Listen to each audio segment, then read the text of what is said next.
Hola, ¿qué tal? Buenas tardes. Bueno, nos acercamos al final. Este es el último vivo que les estoy grabando. En nombre de Florencia y mío, queremos principalmente agradecer el lugar que nos han brindado cada semana. Principalmente agradecerle las devoluciones que nos han acercado en estas actividades reflexivas. Cada uno y cada una de ustedes nos ha hecho llegar sus vivencias personales, sus reflexiones, lo que en su entorno pudieron ir registrando, y también nos han hecho mención de cómo al ir transitando el curso pudieron ir revisando categorías, posicionamientos, ideas que tenían sobre determinadas temáticas, como así también revisar algunas cuestiones que tienen que ver con la práctica del puesto de trabajo que ustedes ocupan. Estamos muy felices y tristes a la vez desde el lugar de que se finalizan estos encuentros virtuales. Deseamos poder encontrarnos de forma presencial para seguir pensándonos, para seguir debatiendo. Estas son temáticas que no se agotan en un curso virtual ni en un texto, sino que se enriquece con cada debate, con cada pregunta, con cada situación que se pone a discusión. Y casualmente, la clase número 8, esta clase de cierre, viene a unir todos los contenidos que estuvimos viendo desde el momento número 1.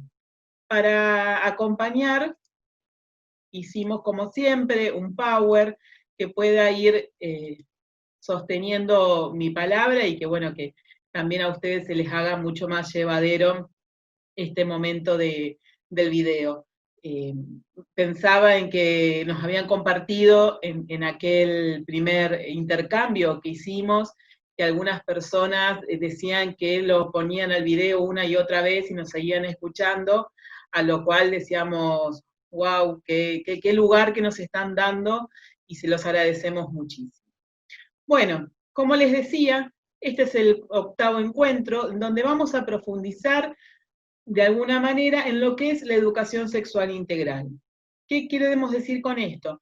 No es que tenemos la intención de desarrollar en profundidad la ley, sus ejes, contenidos y propósitos, sino poder comprender cómo todos los contenidos que fuimos desarrollando a lo largo del curso dan la estructura a la educación sexual integral, que muchas veces cuando empezamos desde esta temática se generan algunas resistencias por creencias que hay en la sociedad, en las redes sociales, pero cuando podemos ir desglosando las temáticas punto por punto, nos encontramos que hay más posturas de aceptación de dar estas temáticas que de resistencia. Vamos a empezar con un repaso. Nos parece importante hacer un breve recorrido de lo que fue del módulo 1 al módulo 7 para dar entidad al módulo 8. En el primer encuentro, lo que se hizo foco fue fuertemente en lo que es el plexo normativo, poder entender que las leyes que fuimos comunicando no es que surgen de forma aleatoria, sino que hay toda una historia de conquistas de derechos que van permitiendo que las leyes se promulguen para garantizar ese derecho, y da pie para que vuelvan a aparecer otras leyes o para que aparezcan otras leyes para seguir poniendo en firmeza estos derechos que no pueden ser vulnerados. Para esto tomamos en ese primer encuentro a la autora Graciela Morgade. Ahí les pongo una foto para que le puedan poner rostro. Si algunas personas no lo conocen, siempre es interesante tener rostro de la persona que estamos leyendo y o escuchando, donde nos llamó la reflexión sobre qué es la educación sexual. Ella siempre dijo que educación sexual hubo desde el silencio, desde eso no se hace, eso no se toca, desde la moral, desde lo biológico, pero que teníamos que apuntar hacia algo más, hacia una mirada de la igualdad de oportunidades, hacia una mirada del cumplimiento de la normativa. Por eso en ese primer encuentro unimos estos temas, que nos permitieron poder ponernos a pensar qué pasa con nuestra propia construcción como sujetos sexuados. Es decir, pudimos ver que desde que nacemos y también desde mucho antes, nuestra subjetividad y nuestro ser se va construyendo con lo que traemos de nuestra familia como socialización primaria y con todo lo que vamos adquiriendo y encontrando en los otros espacios en los cuales vamos transitando, que lo entendemos como socialización secundaria. Acá tiene que ver las cuestiones religiosas, tiene que ver el Estado, tiene que ver la ciencia. ¿Por qué lo resumimos en estos tres? Porque son generalmente los tres posicionamientos más fuertes que se tornan en discusión ante algunas temáticas puntuales. Como dice Graciela y como siempre se dijo desde lo que es la definición de sexualidad, toda discusión es válida si podemos decir desde dónde nos posicionamos a la hora de hablar. Sin duda que una discusión nunca puede ir en relación a lo que a cada uno o a cada una le parece, porque eso tiene que ver con los posicionamientos personales que son válidos para cada uno y para cada uno de nosotros, pero que no lo podemos hacer universal. ¿Hacia qué vamos a apuntar? A la igualdad, a la convivencia. Es decir, no queremos borrar las diferencias, sino que esas diferencias no se vuelvan las barreras de acceso a los derechos. Que podamos comprender que en la pluralidad de existencias estamos todas las personas y que aún así en categorías tan firmes como el ser mujer o el ser varón, no quiere decir que todas esas mujeres o esos varones se identifiquen de la misma manera. Y para poder comprender esto es que estuvimos viendo lo que era el proceso de sexuación, este hecho de hacernos sujetos sexuados que nos toma toda una vida.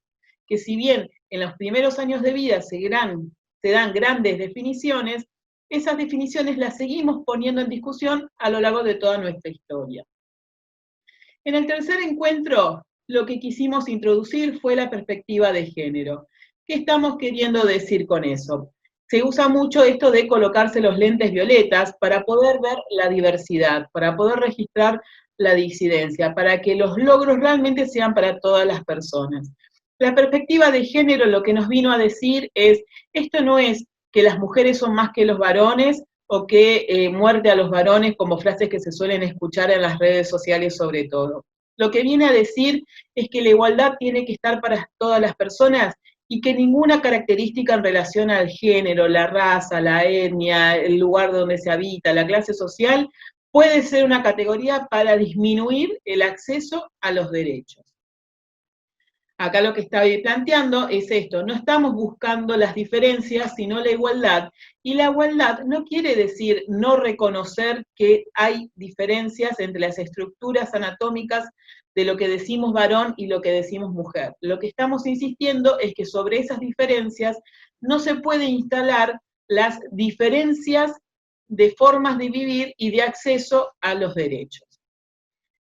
En el cuarto encuentro ya empezamos a trabajar fuertemente desde lo que son los derechos humanos y dentro de los derechos humanos lo que tenía que ver con los derechos sexuales y reproductivos. Vimos que dentro de esa larga lista de derechos sexuales y reproductivos encontrábamos dos principales que queríamos abordar, que fue la clase 4 y la clase 5. En la clase 4 estuvimos viendo el derecho a la identidad. Esta identidad que se va construyendo desde lo que puedo ir percibiendo del mundo que me rodea, pero también desde aquello que me dice mi mundo interno. Como pueden ver, las diferencias que hay en estos cuerpos, podríamos mejor dicho decir las diversidades, donde hay cuerpos asociados a lo femenino, pero que tienen vulva o que tienen testículo, así también con cuerpos asociados a lo masculino con vulva o con testículo. ¿Qué está diciendo esto? Que la biología, la medicina también está entrando en crisis y se está preguntando ¿por qué tenemos que decir que un cuerpo es a partir de lo que una genitalidad presenta y no más bien poder decir que una persona es a partir de lo que esa persona nos puede comunicar? ¿Y cómo lo comunica? Cuando va identificándose, cuando va teniendo la oportunidad de explorar su entorno y decir con qué se siente más a gusto. Cuando vimos la temática de identidades trans, pudimos ver esa transición que hubo de hablar de cuerpos equivocados a poder decir diversidad de cuerpos con los cuales vivimos y que lo que se tiene que respetar es lo que yo digo, cómo yo me siento. Yo me siento mujer, yo me siento varón.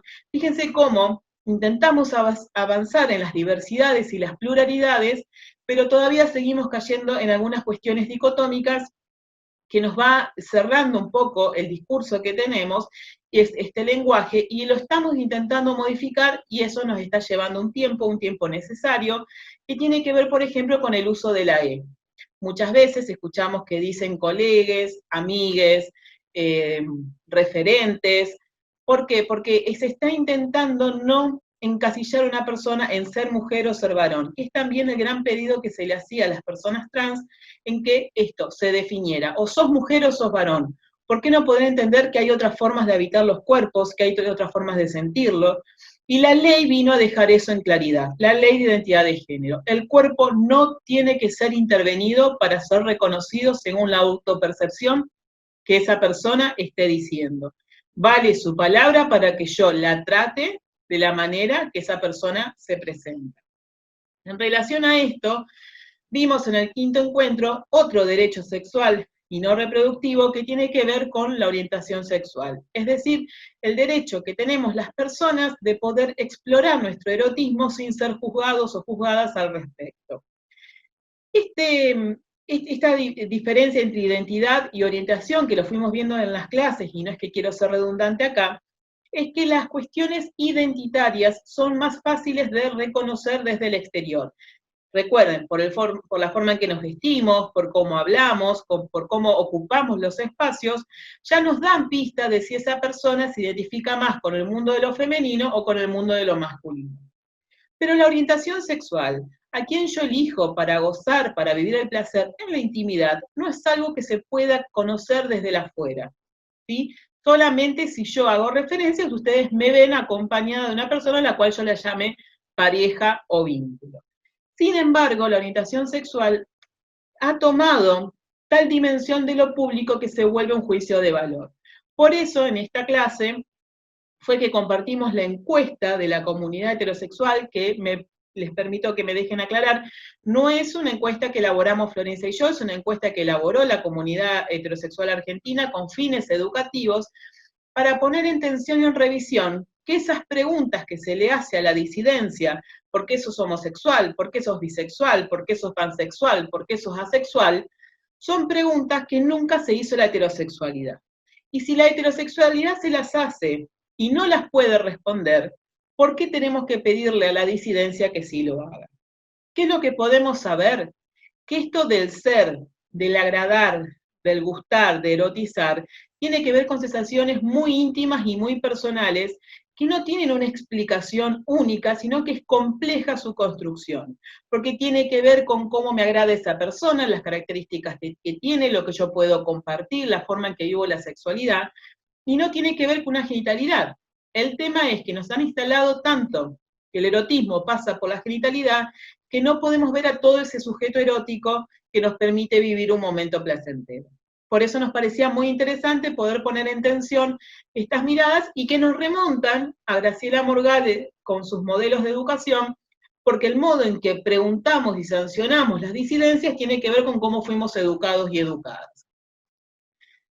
En el sexto encuentro estuvimos trabajando micromachismos y masculinidades, estos posicionamientos muy pequeños que fueron muy visibles durante esta cuarentena, durante esta pandemia por el COVID-19, en donde se busca sostener esto que decimos del patriarcado, del lugar del varón, de este macho alfa, de este boy scout, como le decimos siempre listo, de manera más sutil, pero que todavía sigue poniendo en desigualdad a los varones y a las mujeres. Con esto no estamos, cuando decimos desigualdad entre varones y mujeres, no estamos diciendo que las mujeres son siempre el lugar de víctima y los varones son los beneficiados.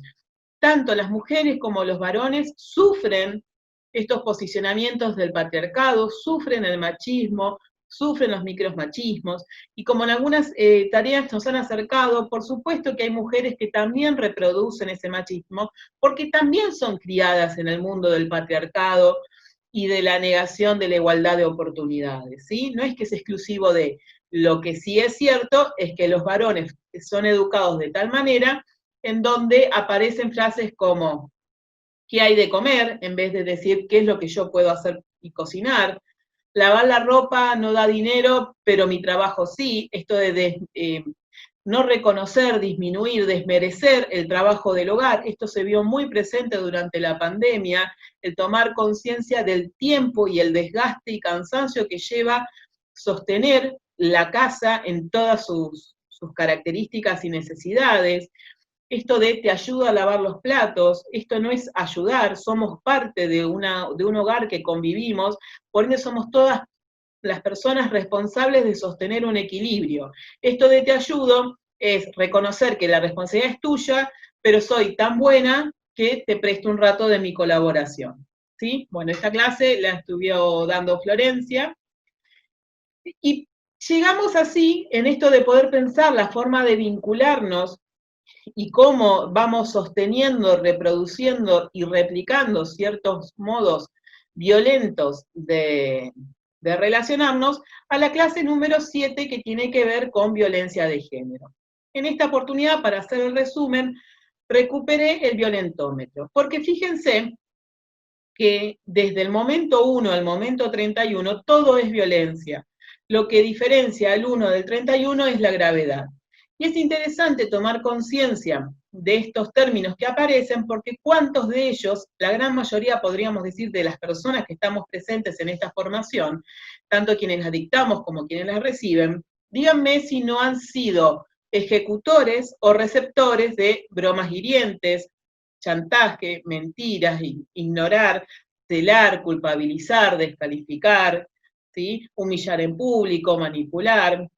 Después sí podemos ver, disculpen, otros comportamientos que ya implican un nivel de violencia superior. Estos tipos de comportamientos son más de lo que es la violencia psicológica, ¿sí? Algunos lo conocen también como violencia verbal, porque tiene que ver con ir manipulando a la persona en el ejercicio de un poder. Y esto lo hemos visto más que nada en relaciones heterosexuales, pero hoy también se está poniendo en tensión y en discusión cómo poder observar, visibilizar y trabajar la violencia en parejas de homosexuales, es decir, gays y lesbianas. Finalmente llegamos a la ESI. ¿Qué es la ESI? La ESI es la educación sexual integral. Como decía Morgade, educación sexual la tuvimos siempre. El desafío ahora es lo integral. ¿Qué quiere decir lo integral? Poder ver al sujeto desde los diversos posicionamientos existentes, como es la perspectiva de género, la perspectiva de derechos humanos y de la disidencia. Eso es abrir las miradas. Cuando le decimos perspectiva de género, estamos apuntando a estas tres palabras. Equidad, que tiene que ver con darle a cada persona lo que necesita. No buscamos la igualdad de todo por igual, porque sin duda las personas no somos iguales, pero sí cada una de nosotras necesitamos algo, y eso tiene que estar presente, lo que necesito para poder desarrollarme como sujeto. La equifonía tiene que ver con la voz, que nuestras voces valgan por igual. Y en esto siempre damos un ejemplo que la mayoría de las personas nos identificamos en hogares, sobre todo heterosexuales, nos encontrábamos con que ante situaciones de niños, niñas, adolescentes, había una madre que decía, ya vas a ver cuando venga tu padre, ya les va a decir él o ya los va a retar que esto no se debe hacer. ¿Cuál es la enseñanza que estamos dejando con esto?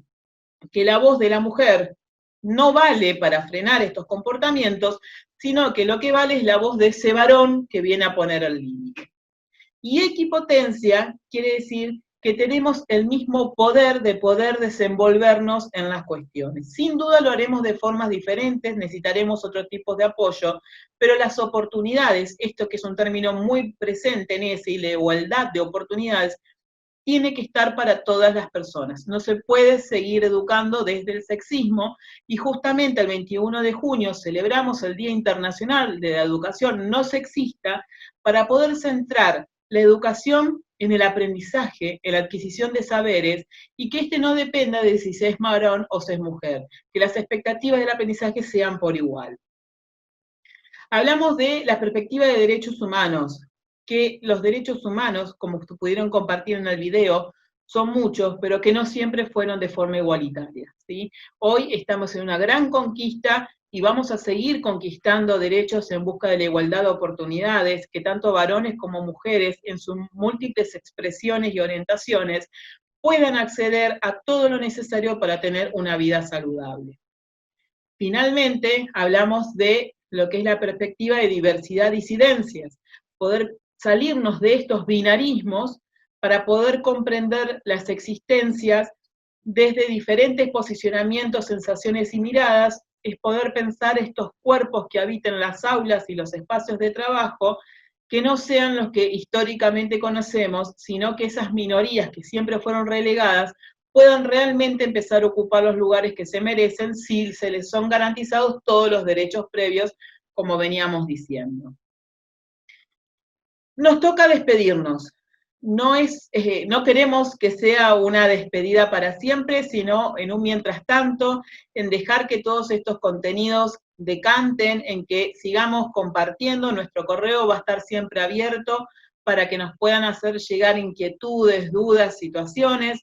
Nosotras, junto con Florencia, seguimos en contacto con Cecilia del Departamento de Género. Queremos hacer extensivo a todo el sindicato de SADOP nuestro agradecimiento y este valor que nos han dado, porque la verdad nos sentimos sumamente valoradas y se lo queremos agradecer porque es esto. Gracias por todo lo compartido, gracias por dejarnos entrar en sus tiempos y acercarles miradas, gracias por darnos la oportunidad de acortar distancias y construir vínculos, gracias por hacer de este mundo un espacio para todos y todas en el marco de la igualdad de oportunidades. Muchísimas gracias, deseamos seguir viéndonos y quedamos a disposición para futuros encuentros. Que anden muy bien, que todo siga bien y bueno, será un hasta pronto que podamos volver a cruzarnos. Adiós.